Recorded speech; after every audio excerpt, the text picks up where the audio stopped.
Hello and welcome to the Circular Economy Show. In this special episode, we're sharing an excerpt from Outrage and Optimism, the global climate podcast in which Christiana Figueres, Tom Rivett-Carnac and Paul Dickinson face the climate crisis head on.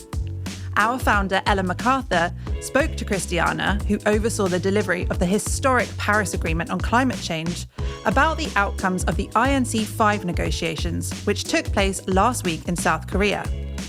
This was the fifth time that governments met to discuss a global plastics treaty. However, a final agreement has not been reached.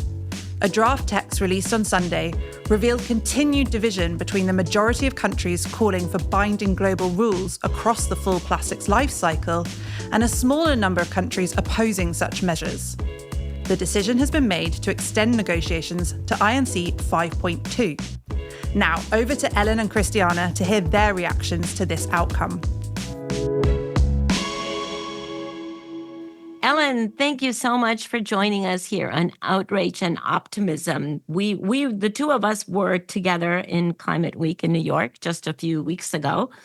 And Ellen, you and I were interviewed by the BBC in front of the UN building.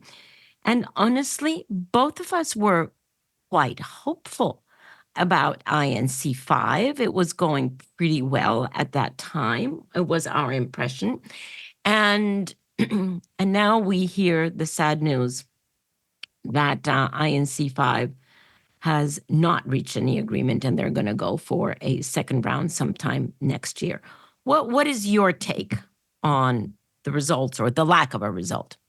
I think, having been through this process, you can obviously see the sadness in a result not being arrived at. However, almost the worst case scenario would have been that we'd arrived at an agreement and it would have been so weak that the process was pointless. And I think what we felt during the negotiations was this tension between a huge number of very ambitious countries really pushing for, significant change. There were businesses, obviously not in the room because they're not able to negotiate, but with a very strong voice through the Business Coalition for a Global Plastics Treaty saying, we need this regulation, we need the stability of this regulation globally for investment. And then you have conflicting voices saying, we don't want caps, we are really against signing up. And this whole process is so complicated because you have to have that consensus. You have to have all those countries agreed. And I think the challenge, and this is something you will understand so well, Christiana, is getting everyone to agree is very, very tricky. So we have this massive pull for change, but we also have these countries who really don't want that change. And that's what we felt coming out of this. That's why we're going into the next round. Yeah. You know what I find very,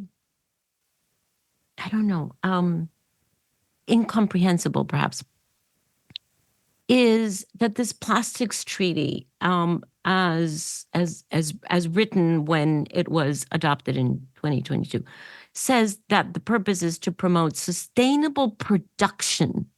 I mean, can you explain to me what the heck is sustainable production of plastics? And then, of course, it goes on to say, and consumption of plastics, and product design and sound waste management, and including through resource efficiency and circular economy approaches. Okay, all of that is good. But Ellen, is sustainable production of plastics possible? Because that was where this whole thing fell apart. And I'm not sure that sustainable production is possible. Is it? From a circular economy point of view, can you actually produce plastics that can be recycled much more than they are now at the paltry level of 9% are currently being recycled? Is it possible? Can our private sector develop the technologies to do something like that? I think that there's a conflict between the conversation around the recycling of plastics, which we know is entirely possible, not 100% forever. We know that, we have entropy, but you have the recycling of the plastics. But we also have the upstream conversation. And I think that tension in the conversation around INC-5 was that we didn't want a treaty that just looked at recycling, because one of the biggest challenges, and the reason we have such massive volumes of plastic pollution, is that much of the plastic that goes into the plastics value chain is not recyclable, nor was it ever designed to be recycled. And I think this is where the conversation was most challenging, and this is where the conversation needs to be expanded, in that we need what goes into that plastics value chain to have value once it has been, in inverted commas, used or has done its job, either because it's reused or it's cleaned, as happens in Brazil with now reusable plastic bottles, or the material itself is designed to fit back into the system. So when we talk about production and actually just looking at the cohort of the global commitment that we put together 7 years ago, they have significantly outperformed the market when it comes to using the use of virgin plastics. They're able to cycle a much higher volume of their materials because they put that into practice and they've committed to that. But part of the material that they use in their products is not designed to be recyclable. And this is the more challenging part, in that the small format sachets, the thin films, they are not made to be recyclable. So they can't be, in inverted commas, sustainable, because they actually can't be recycled. They're never designed to be recycled. So you have this tension between virgin pumping into the market, but also when the virgin's pumped into the market, it needs to be pumped into a product that can be recovered. And that's the challenge, Exactly. I think. Yeah. And Ellen, is that possible? Can we actually develop alternatives to these little sachets that are so abundant everywhere? Can we, for example, develop seaweed alternatives? Can we do other things so that we would be able to have a higher degree of recyclability, or in fact, not even put, for certain products, not even put plastics around them? No, I think it is absolutely possible to do that. And one of the challenges that we have seen through our work over many years with the global commitment is that these companies who are willing, and we see them in the Business Coalition for a Global Plastics Treaty, these are CEOs who travel the world with a voice saying we need regulation. So these are people who are really committed to this. Can you give us, sorry, Ellen, I think it would be really interesting to know the size of those companies. Are these like 3 little companies, or are these actually important companies in the global economy? So the global commitment signatories account for 20% of plastic packaging production globally. So they're the big guys and many smaller, and recycling companies and venture capitalists. There's many companies have signed the global commitment. We're talking about, the Cokes, the Pepsis, the Unilevers, the Nestlés, the Marses of the world who've stepped into that global commitment, and they have committed to changing their business practices. Now, part of the business practice change is switching to different materials and reducing their need for virgin plastics. And we've seen that global commitment group of signatories has massively outperformed the rest of the market.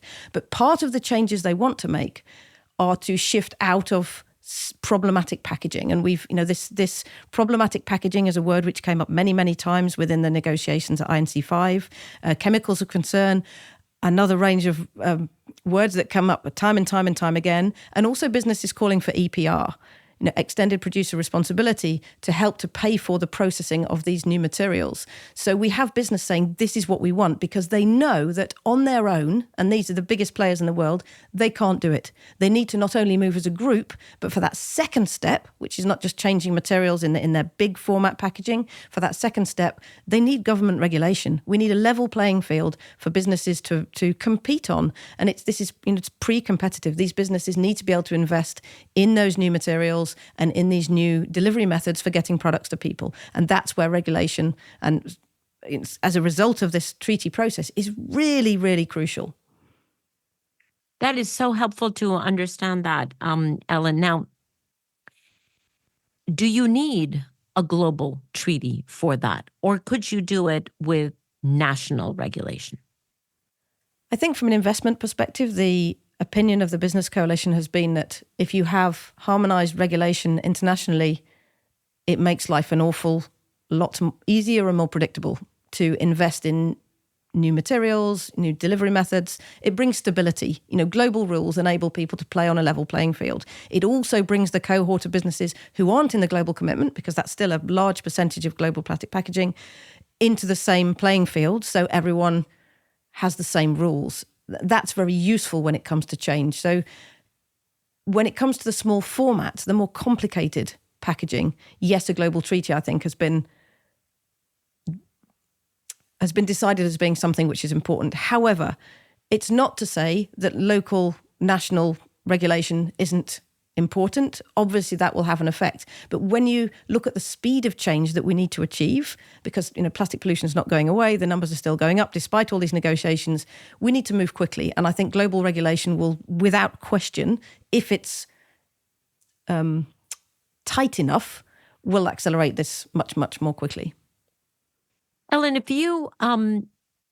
the pen were given to these companies that you work with, what would they write as being the key? How could you pare down a very ambitious plastics treaty that was not adopted? How could you pare it down to do the key, to provide the key guardrails that the private sector needs in order to address this issue?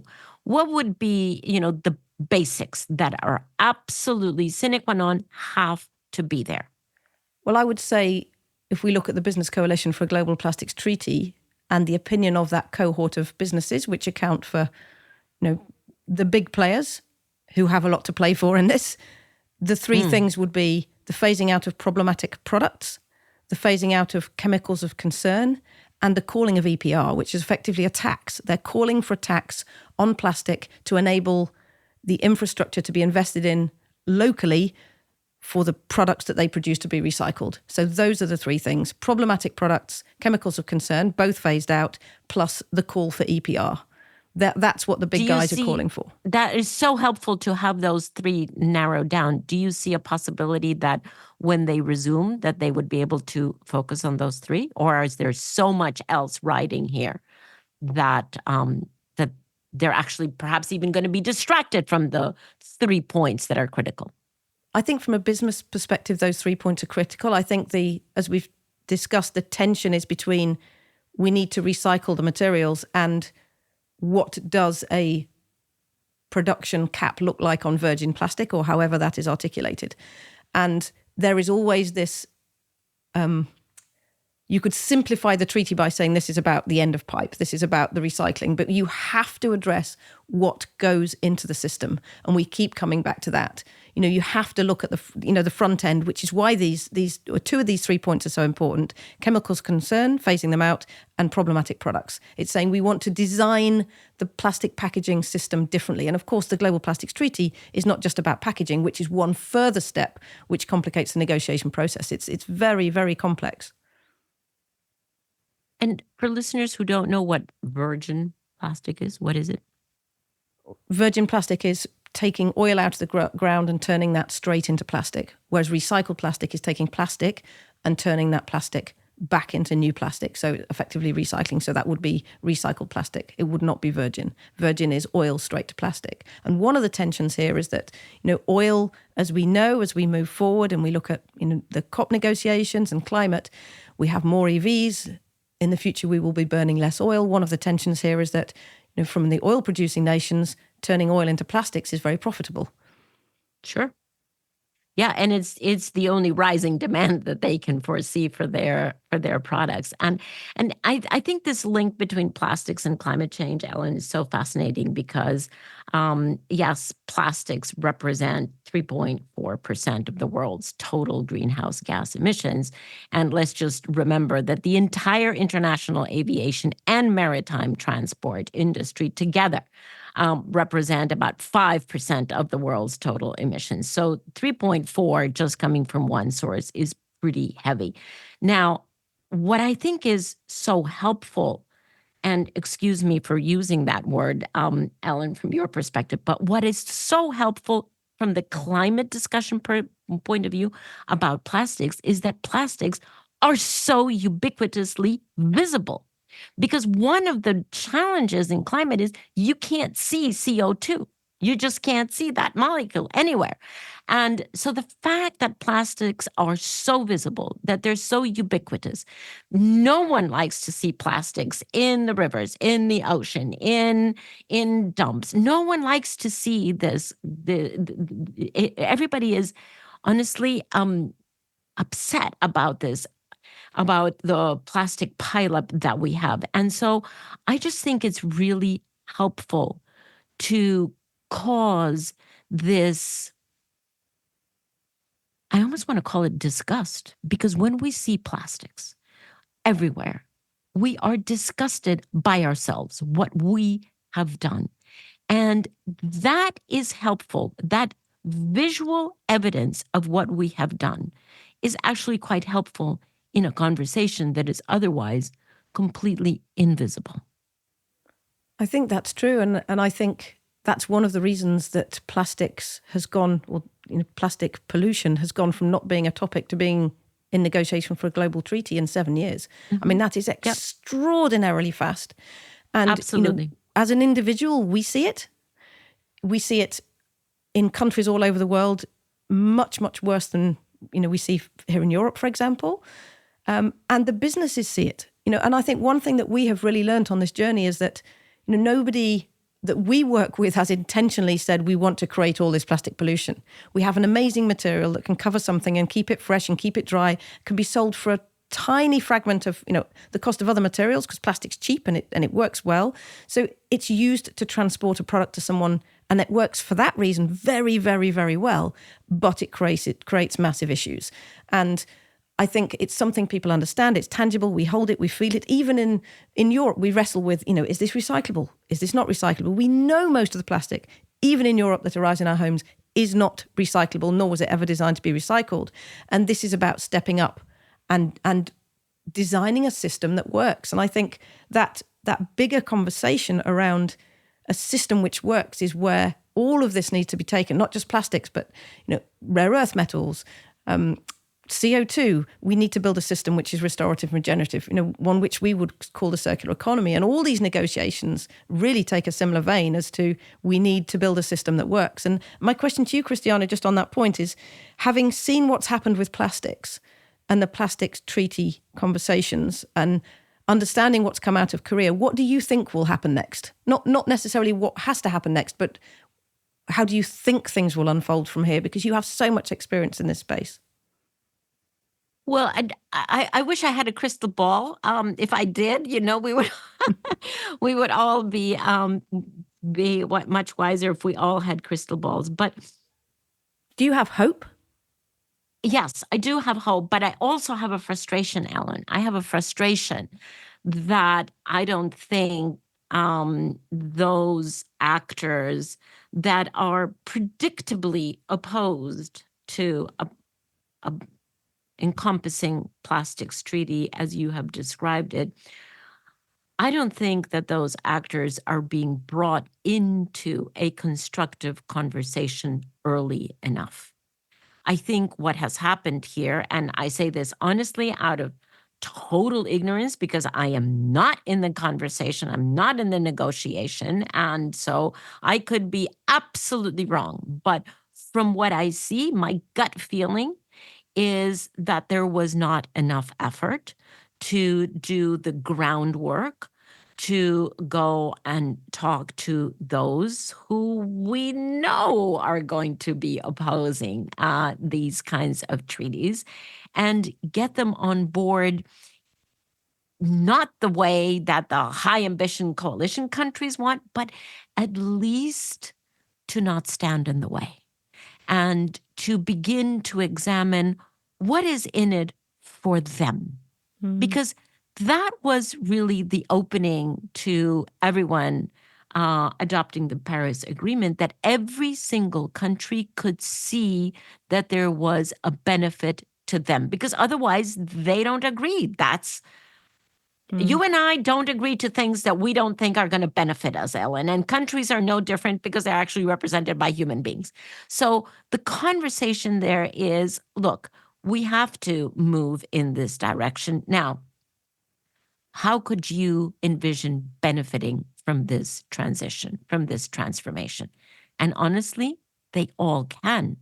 It's a question of focusing them on that and not focusing on the confrontation between those who want to and those who don't. That's not helpful. And you certainly do not get to an international multilateral negotiation with those confrontations just raw on the table. You can't. You cannot work with raw confrontations. You have to work it ahead of time. So I hope that between now and whenever they're going to be reconvened by UNEP, which is the UN body that convenes these negotiations, I hope that there is more, more underground work to get these countries to figure out what could they get out of it, and be able to move ahead in that respect. That's really interesting. And Ellen, I would love to know from you, what is frustrating you now? I've already told you where my frustration is. What is frustrating you? And because as we call it here on the podcast, it's, what are you still outraged about? And also, what are you hopeful or optimistic about? I guess my biggest frustration is seeing these conversations around solutions in little boxes. We have a conversation about plastics, we have a conversation about climate, we have a conversation about rare earth metals, or, we have biodiversity. We have all of these conversations, and they're not exclusively, but they're often in boxes. And that big picture, which I feel I see, is so rarely discussed, which is the point, or what does success for our global economy look like? And when we get there, what does it look like? How does it operate? And, we've had that conversation around, plastics and the Global Plastics Treaty. What does a successful plastic system look like globally? These are the questions we were asking 6 years ago when the global commitment was created. What does it look like when it works? And I feel that this conversation needs to get to a point where we say, unless the very operation of the global economy solves the world's biggest problems, we are never going to get there. It can't be an add-on or a bolt-on or sticking something on. We have to farm regeneratively. We have to make products in a manner which enables us to get the materials back out and feed them into the system, be it metal, plastic, glass, whatever. We have to have an economy that really can run in the long term. And I think keeping those conversations or finding those conversations so often in boxes really hampers progress that can otherwise be made when we really get our heads around the point that, this is how the economy has to be. And some people are more advanced in that conversation. Some people haven't even begun to have that conversation. But we need to really get real and understand what success looks like for our global economy and what it will be like when it gets there. So well put. So well put. Yep. The interconnections, the interlinkages. Absolutely. And the realization that it all has to work. Yes, we together. have to make it all has this to work work and support all these pieces have to support each other. And absolutely. So my frustration is the lack of what I see as the biggest conversation. And this is not just in rooms that are discussing, COP or the Global Plastics Treaty. This is in every boardroom. This is every government. This is not, a small exclusive group of people who have to solve this. We really have to get our heads around this. This is the very operation of the global economy, and everybody plays a role. My optimism comes from the pure fact that I see the circular economy as a massive opportunity.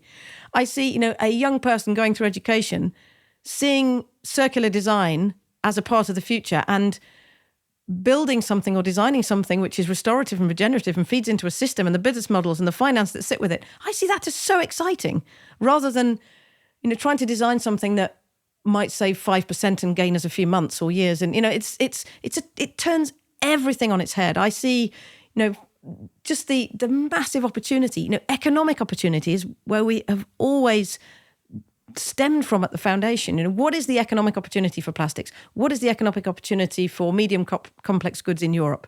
What is the economic opportunity for FMCG globally? $704 billion US, I think it was. This is big transformational stuff which really has value to the economy and builds a restorative and regenerative economy. And for me, there's a massive opportunity to get there. We're not there yet. We have many bridges to cross and hurdles to get over, but my goodness me, that's a place to aim for, and it's really worth something. So true. That move from the extractive economy to the circular economy and regenerative economy, it's a mindset shift, right? We have to change our mindset and then apply that mindset to every single challenge that we have. But it starts right up here, right? How do we get out of our paradigms that have told us for so many years that the way to do this is extract, use, and then throw away? Absolutely. How do we totally change that? It's for me, it's, the understanding of that is just common sense. If you have a finite supply of materials and you use them in a production line, like, linear economy, and then they fall off the end. Linear. You are, at some point you're going to run out, because you're not designing those materials or those products to recover the materials to feed back in. It's a linear economy, and we can make it more efficient. Yep. Still doesn't solve the problem. You have to turn it into that circular economy whereby things can flow forever. So for me, that basic principle is really simple, but then we need to apply it. And I think understanding where it fits within the broader, and it comes back to that broader conversation, the broader sense of progress for us. When we look at the climate crisis, for example, 55% of the targets we need to reach are about the energy transition, but 45% is about how we make and use things, including food. That's the circular economy. Yep. This is how we make things. It's how we design things. It's how we grow things. It's this, and the circular economy plays a massive role in the energy transition in its own right. So, how do we harness all this together to get to where we need to get to? And for me, understanding what success looks like is the most important point. What does it look like for a global economy that's circular? How do we change financing products, business models, design of products, getting things to people that we need? We need to change the whole economy so that it works, quite simply. Change the whole economy so that it works. I love that. That is the summary. Thank you, Ellen.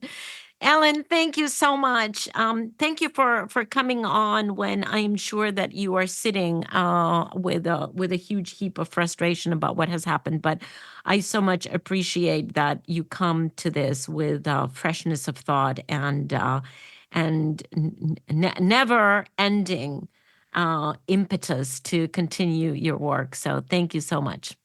Thank you, Christiana. Can I ask you one last question? Yeah.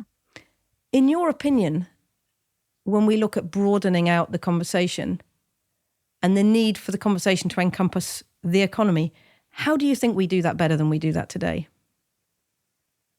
Wow. This is going to be a simplistic answer to a very profound question. I don't think that it is,